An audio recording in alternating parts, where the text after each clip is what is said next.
Hi, this is Sharda Ugra for the last time in Out of the Park on The Wire, a weekly show which was about the World Cup, looking at it from slightly far away, just off center, not right at the games, but looking at the various things that are running around it. And now we have reached the end, and it's almost like we are where we started. India, the hosts, an incredible run of form, an incredible series of victories to reach the final, playing against the other team that perhaps was the only team in the tournament that I thought could beat them at this World Cup, and that's Australia. India began its tournament. Its first match was held against Australia in Chennai. They had an absolutely shaky, wobbly start, lost 3 wickets for 2 runs until Virat Kohli stepped in, and then the train never stopped. Australia is an enormous performer at this World Cup. It's been in 8 finals and won 5 of them, starting in India in 1987.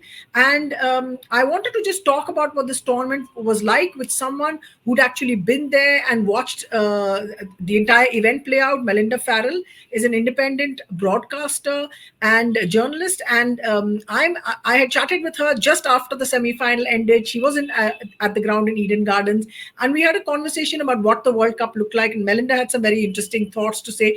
She spoke about intergenerational trauma and intergenerational confidence, and you'll find that all about it. So do have a listen to what Melinda had to say. Mel, we're at it again. What's going to happen? What's your prediction? I don't know. There was a little part of me that thought, gee, it would be so interesting if New Zealand and South Africa made it to the final and we were guaranteed a new winner. But in the end, the two juggernauts have gone through. Look, it's a really interesting one because you've got a team that has looked like it has very few weaknesses. It's been clearly India have been the best team throughout this tournament.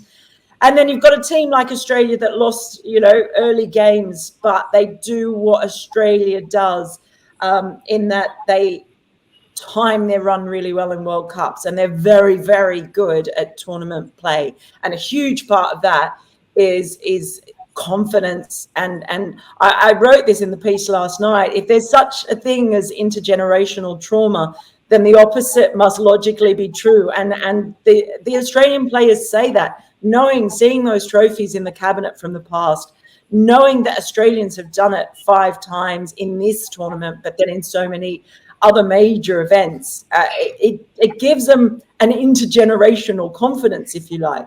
And you compare that with an Indian team that throughout this whole tournament have looked like they have felt that it is their divine right to win this World Cup at home, and this is their time.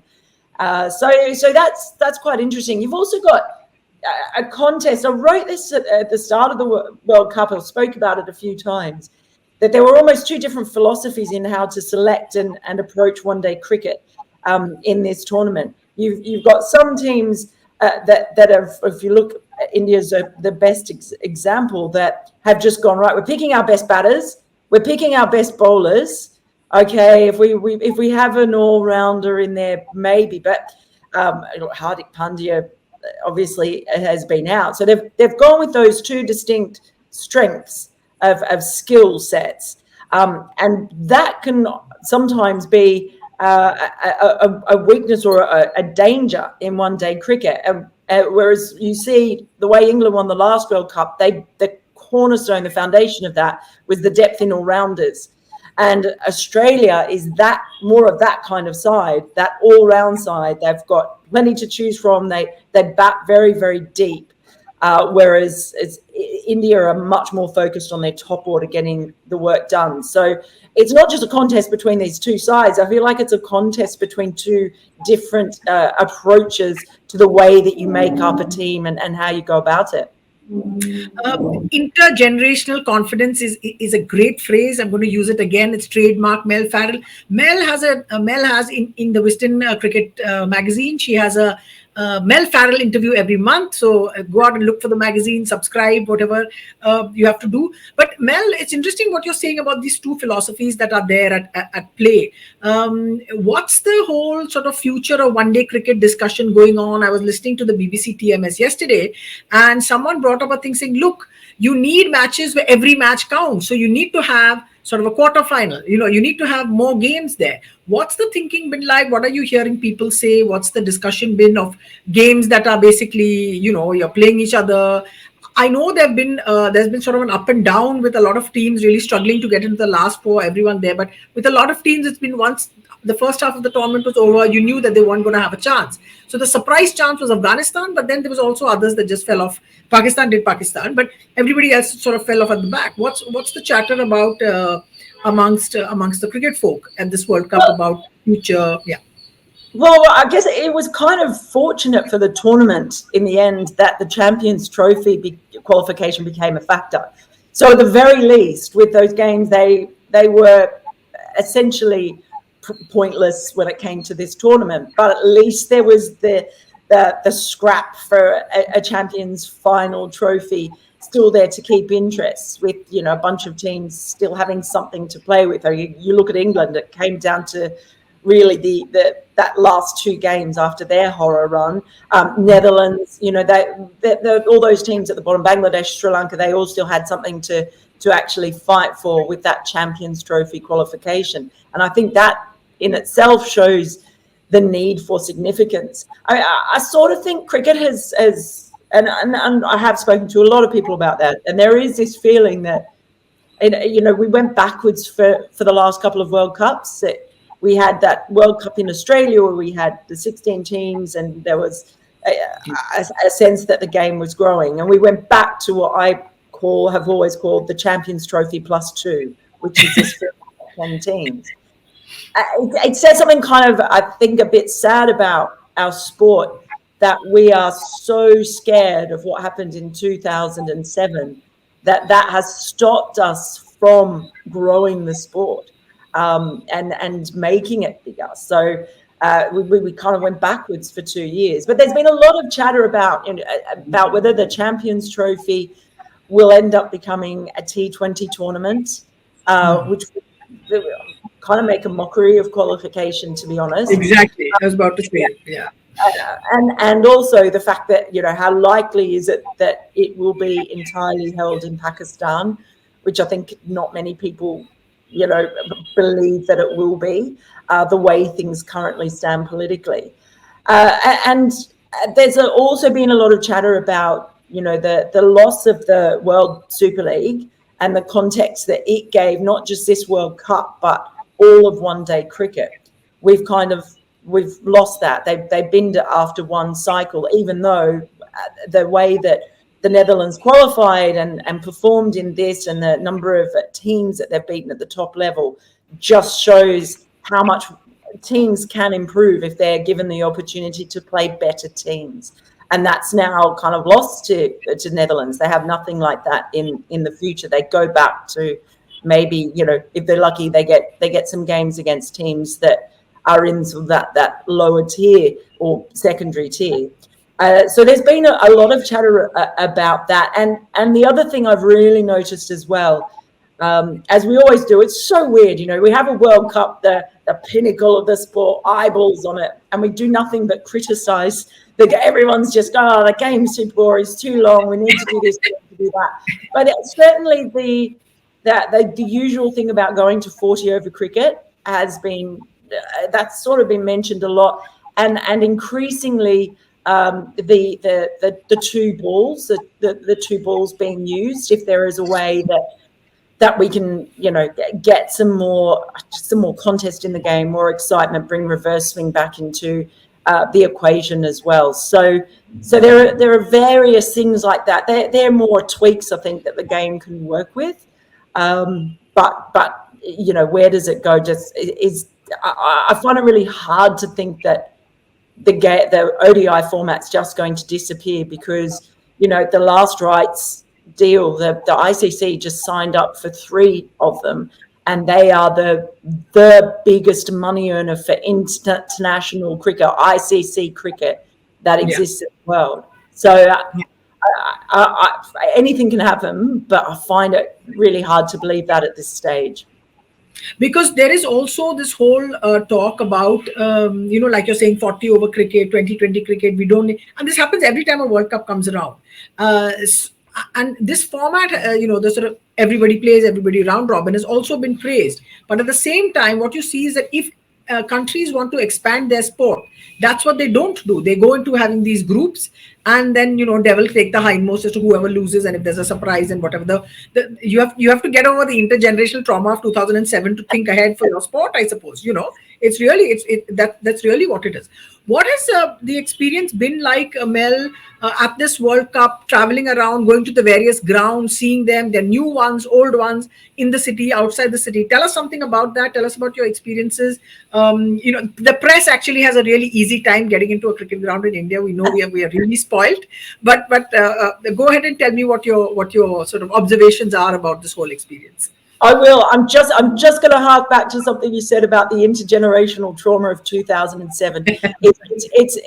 It's international financial trauma as well, or intergenerational financial trauma. I'm so worried about losing out money if India gets knocked out early. So there's that. It's not just about the fear, but no, it's, as always when coming to India, it's a mixed bag of all sorts of things.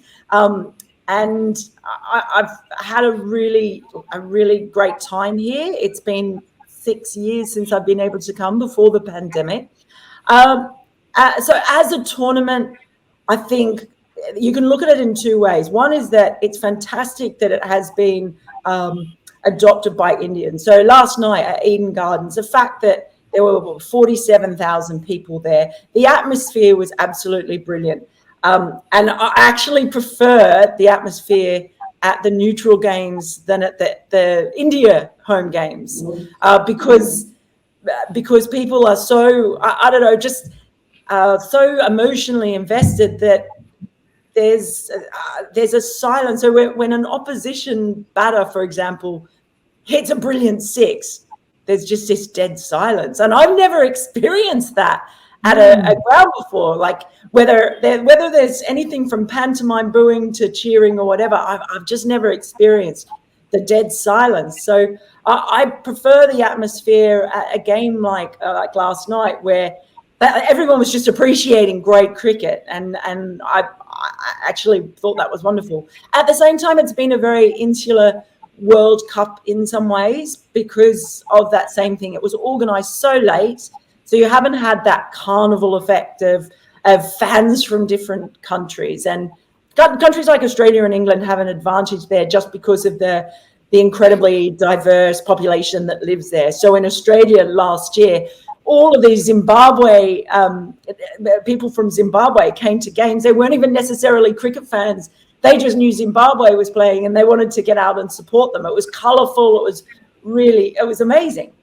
That element has very much been missing from this World Cup, where, speaking to broadcasters, they are struggling to just find fans from different countries. And a huge part of that is that it was left so late in the organisation. You can't expect people to be able to suddenly, decide to have 3 weeks holiday and pay for an international trip and flights and everything else. So that has stopped a lot of travelling fans from coming to this. So that's sort of been an interesting thing. There also hasn't been a lot outside of the grounds. There was a projection at Gateway of India, but when you're walking around the city, you kind of wouldn't know that it was on unless you got to the stadium. That's something I've noticed. It's been a bit different.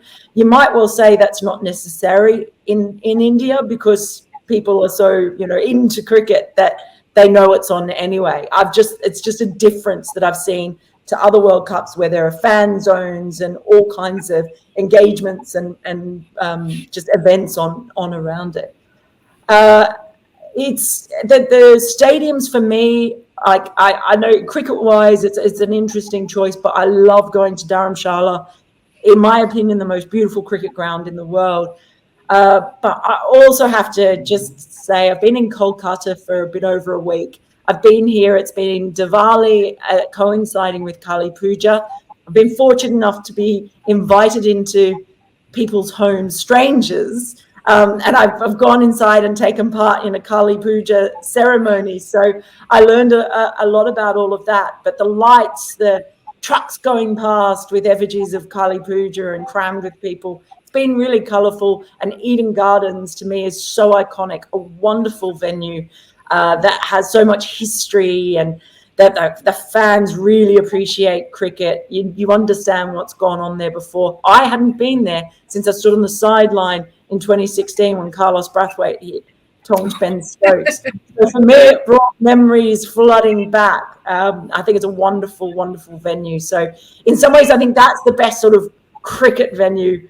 Dharamshala, the best picturesque kind of place to go. You can't beat the Himalayas as a backdrop for anything, and everyone says, I said, you can't fight with it. You're not going to improve it. Just accept it. It's the most beautiful ground in the world and live with it.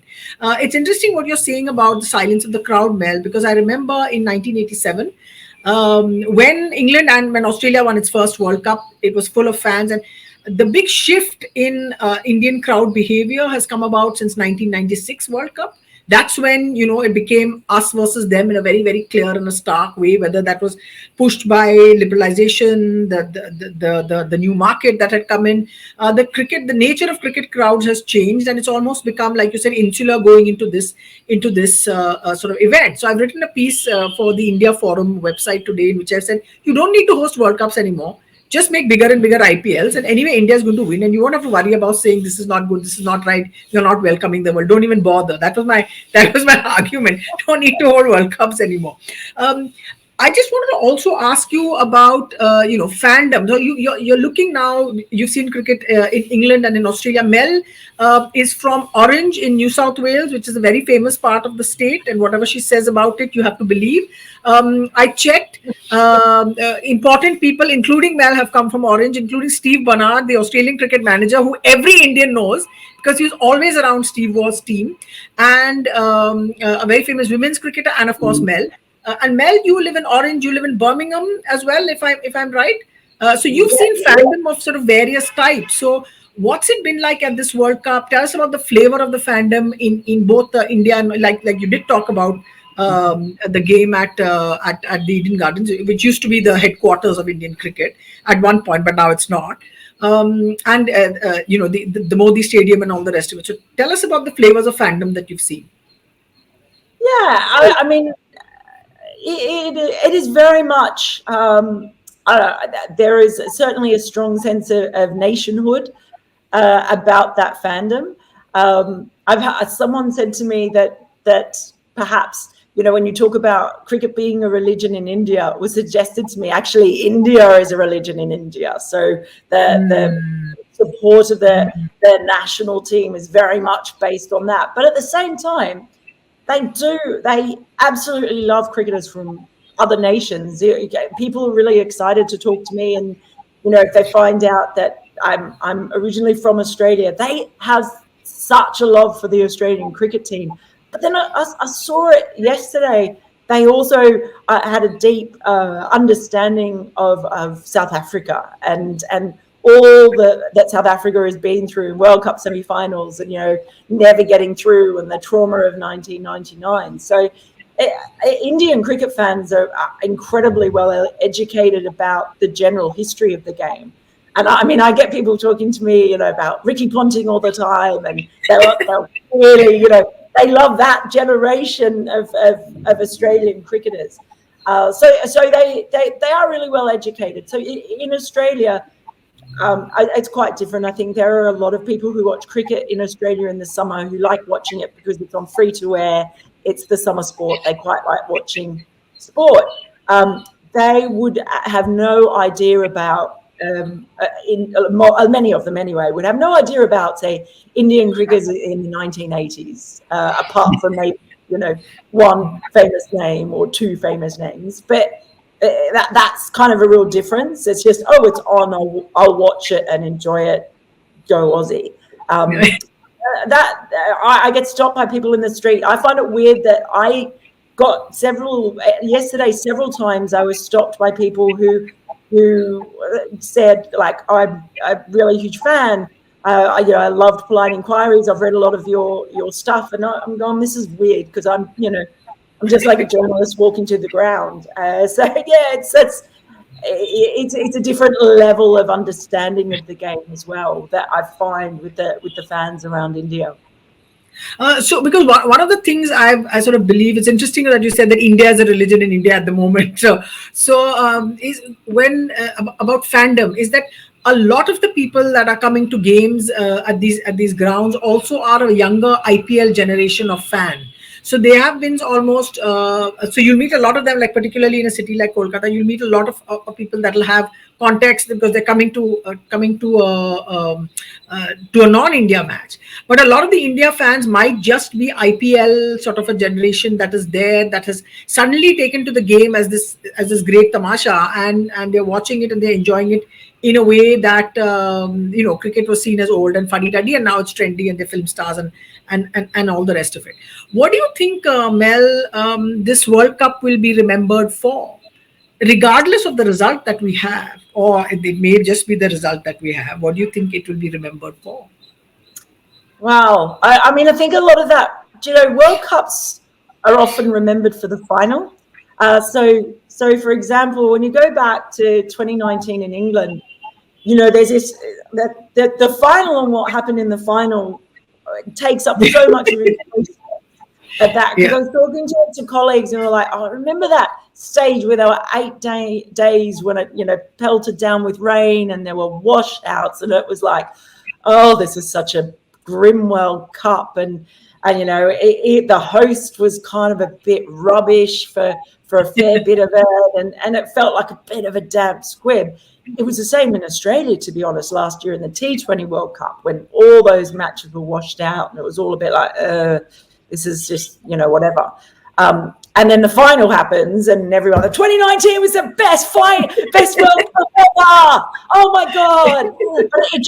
But even that game itself, the first innings, it was like, a good game until then it became an incredible ending. So it's that recency bias or that moment that comes up. So I think we don't know how this World Cup is going to be remembered yet, because if India go through and win, I think it will be seen as just that the World Cup that was just dominated by an incredible India side that truly believed it was on a path to destiny.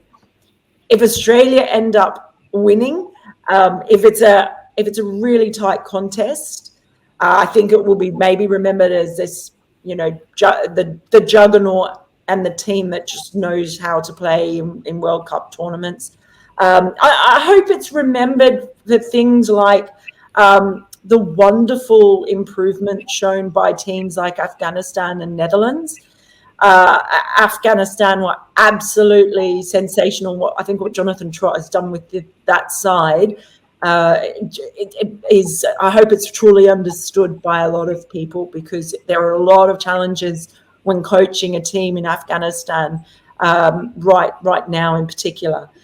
And the Netherlands, the team that was begging on Twitter, their coach was begging on Twitter for someone to play before this World Cup. And as always, the associate team who gets through is a team that tries to carry the can for all associates and get out there and fight for more opportunities for those teams. So hopefully those stories don't get lost.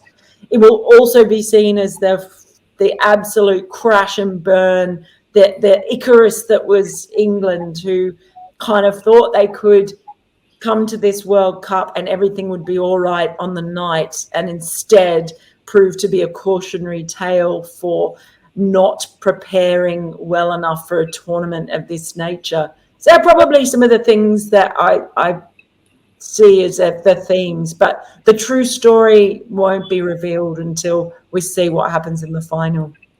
So, of course, all of you would see that Mel is just a consummate professional. She said that without a single pause or a stop. Sorry. This is what happens with broadcast people. They just spook me out. I'm like, never, not a single hitch. No, Mel, that was fantastic, because what we also got from that conversation was the world that is there in cricket, the world of cricket, the whole world. There's Netherlands, there's Afghanistan, there's always been England, Australia, and India, but there are these other teams that are there as well, going through their own struggles.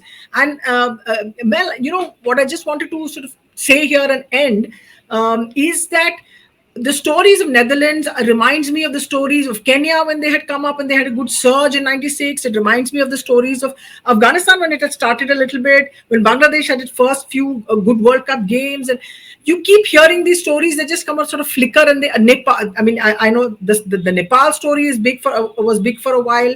The Oman story is big at some time. So these stories just come and go, but cricket doesn't seem to have got a sort of direction that can take everyone along with it. So next time is going to be a 14 team World Cup, for which we are very grateful, thank God, and it's going to be held in South Africa. The men's World Cup, if I may add, and when the women's World Cup is held here, Phoebe Litchfield of Orange hopefully is on the side, someone who belongs to Mel's hometown. So it's just this, that you saw the world here, and the World Cup is meant to remind you of this world. And I just think that at sometimes the world has kind of got a bit sort of hazy and in the background, as we've been celebrating, particularly through Indian television. The broadcasts have been terrible in terms of the tone at which they have come, but that's just me ranting for about 10 seconds. Mel, you are the perfect sort of speaker, guest, friend, whatever, conversationalist I've had with which to end what's going to be the last episode of this show called Out of the Park. So name me your most favorite cricketer from this World Cup. Hit it out of the park, whichever way you want. Oh, I'll give you a batter and a bowler. Go for it. Yeah. oh wow. That's gee, Sharda, you throw me a curly one at the end, don't you? Wow. No, okay. Actually, bowler, I can do it. The bowler that I have absolutely loved watching in this is Mohammad Shami. He is someone who looks like he could be a mild-mannered bank teller, right? And give you advice on investment or something. He was left out of the first year. It was Hardik Pandya, and then talk of Sharda Thakur, all this sort of stuff. The way he bowls, I mean, I'm not quite sure which is the most hypnotic thing, Jasprit Bumrah's wrist snap or Mohammad Shami's seam. When you watch it in slow motion, it is hypnotic. The impact he has had, and I mean, the India's bowling attack with those three-prong pace attack has just been the linchpin of their success in this World Cup. That just been relentless. To think that Shami was left out for a couple of days, came in fresh and did what he did. I'm not always sure that he's the most appreciated cricketer when there's, in a team of superstars. But I've always really, really loved watching Shami bowl. He's such an unassuming sort of character, really. And to see his bowling in this tournament, I just can't stop watching it. It's for someone who does seem sort of unassuming. He's not like a big, look at me kind of guy, but you can't stop looking at him. And that's one of the reasons that I love him. And for that seam position, I could watch highlights, a half-hour highlights reel of just Shami's seam, at the seam rotation, that's it. And then the moment that it pings off the pitch, and incredible. So when it comes to batting, the player I've actually most enjoyed watching, and he's bowled as well as Rachin Ravindra.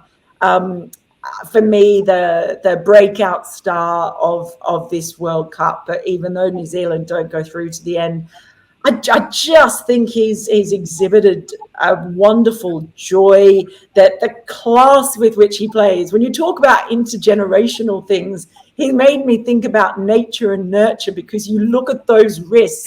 And you think, gosh, he's got this Indian heritage, but he's grown up all the time. He's so obviously a New Zealander as well. So is there, we've got intergenerational trauma, intergenerational confidence, and maybe we have intergenerational, glorious, beautiful wrists. That's there.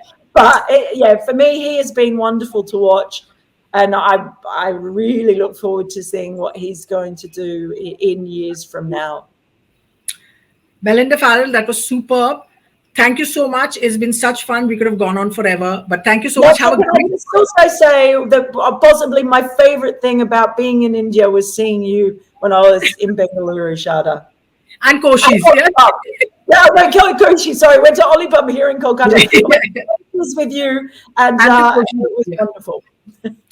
Thanks so much, Mel, and have a very good final. And may the best team win on the day win. Fingers crossed, yeah, for both of us at both ends.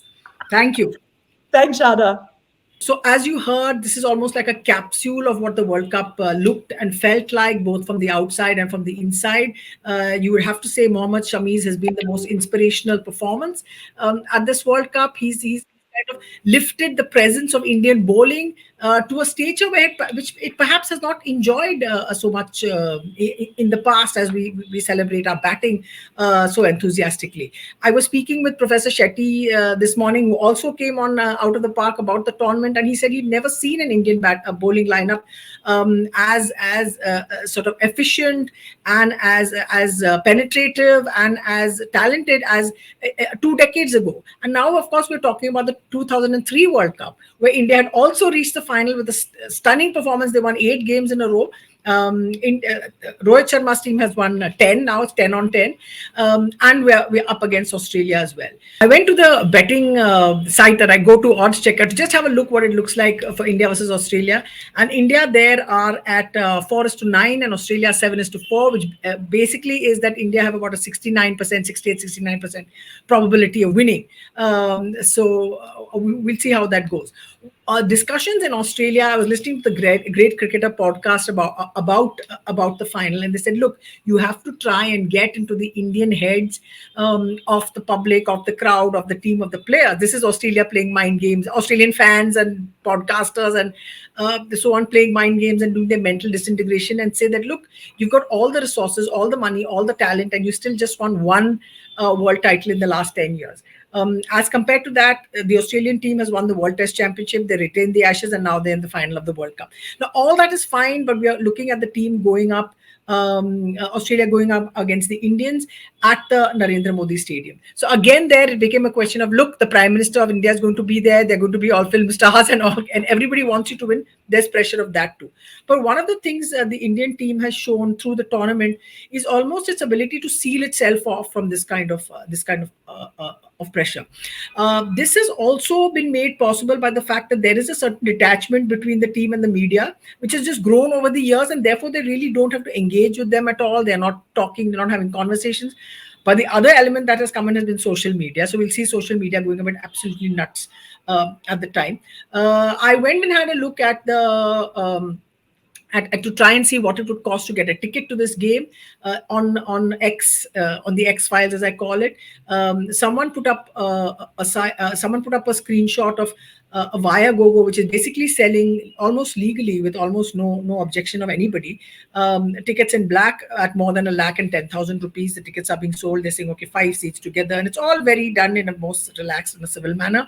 And of course, nobody cares, because ticket sales are not what gives the BCCI revenue. There's somebody else along the way that's getting this cash. As part of a story I wrote, which I mentioned in the interview with Mel on India Forum, I was told that the ICC has given about $1 million every year in run up to the organization of this World Cup, which is to be paid to the local organizing committee. At salaries. Now, there is no local organizing committee at this World Cup, so we don't know what's going on. So this World Cup has very much been one where the cricket has been fantastic, and all the rest of it has been slightly shabby and average, slightly jingoistic when it comes to how the television coverage has gone. I think that the broadcasters have much to answer for. Mel said that the broadcasters were really struggling to find non-Indian fans or non-India in the crowd to be able to show that this is a World Cup and not a competition of one team versus some other random visitors that have come. So you're looking at ticket costs, you're looking at the absence of fans. That is what this World Cup is also going to remembered for, other than the fabulous cricket that we've seen. Is this Indian cricket team the greatest white ball cricket team the country has ever produced? Up till this point in time, yes, but it has to possibly go over that line. And then people will argue that, look, Sunil Gavaskar's 1985 World Championship of Cricket winning team won a title in Australia. So you can put their case up. But the Indians have been extremely efficient. They have been extremely composed, and they've managed to basically hold together what has been a very it's almost like they're walking the high wire, because if one of their bowlers breaks down in the middle of a match, they don't know what's going to happen. But the arrival of Shami has created, Mohammad Shami has created a completely different dynamic when it comes to the opposition batsmen, the batting and the opposition batsmen facing them. Do excuse my stumbling over my words. And now, sort of, finally, the fans' voice we know has not been heard much, as in the genuine fan that wants tickets to go to games. Apparently, they had a good sized crowd in Calcutta, so hopefully, a lot of people were able to go. The finals, again, the ticket, the numbers of, sorry, again, we do not know the number of how many people turned up at the Narendra Modi Stadium when India played Pakistan. That number has not been released. Sort of ballpark figure, say 80,000, which is not the world record. The world record is plus 90, 92, I think, something of that sort, at a cricket match. Finally, what we're also going to have is the Prime Minister of India is going to be at the game. Narendra Modi said he will be chief guest. I don't know whether there's going to be a ceremony of kinds. I hope the ceremony doesn't interrupt what the teams are doing. There's also going to be a fly past by the Indian Air Force. And of course, none of it is political. Thank you so much for watching Out of the Park. And here's hoping for an excellent, competitive, and tightly contested final.